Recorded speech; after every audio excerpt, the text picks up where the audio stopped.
Écoutez mes frères, lorsque quelqu'un vient à vous avec le titre de prophète, ne paniquez pas.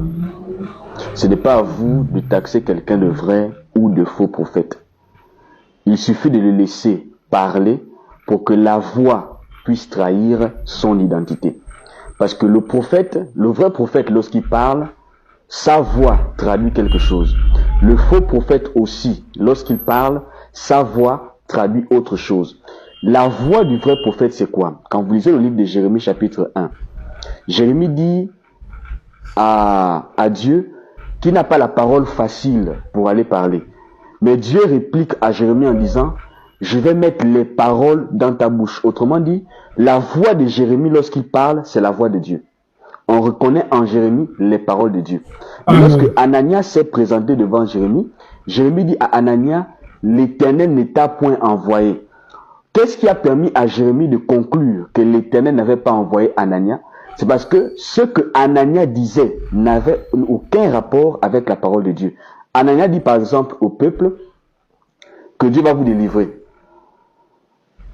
Alors, la parole confirmait qu'Israël devait aller en captivité. Qui d'entre les deux avait l'identité de la parole en lui? Pour le comprendre, il fallait laisser les deux s'exprimer. Donc, ce n'est pas à vous de taxer quelqu'un de faux prophète, mais laissez d'abord la personne le temps de parler. C'est dans ses dires que vous allez reconnaître s'il a choisi l'adjectif de vrai ou de faux prophète. De même au XXIe siècle, avec tous les prophètes qui remplissent Libreville, qui remplissent le Gabon, qui remplissent les réseaux sociaux, ce n'est pas à vous de taxer de faux ou de vrai. Laissez-leur le temps de parler face à l'Urim et Thummim, et nous allons voir si l'Urim et Thummim adhèrent à leurs propos. Que le Seigneur vous bénisse.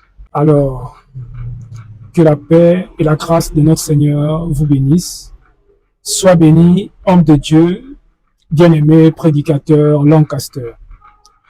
En réalité, nous, par la pensée de notre Seigneur Jésus-Christ, il nous a toujours enseigné par son serviteur de ne jamais, non jamais taxer quelqu'un de faux, de laisser la personne qui se dit homme de Dieu toujours lui-même choisir son compartiment de faux ou de vrai prophète.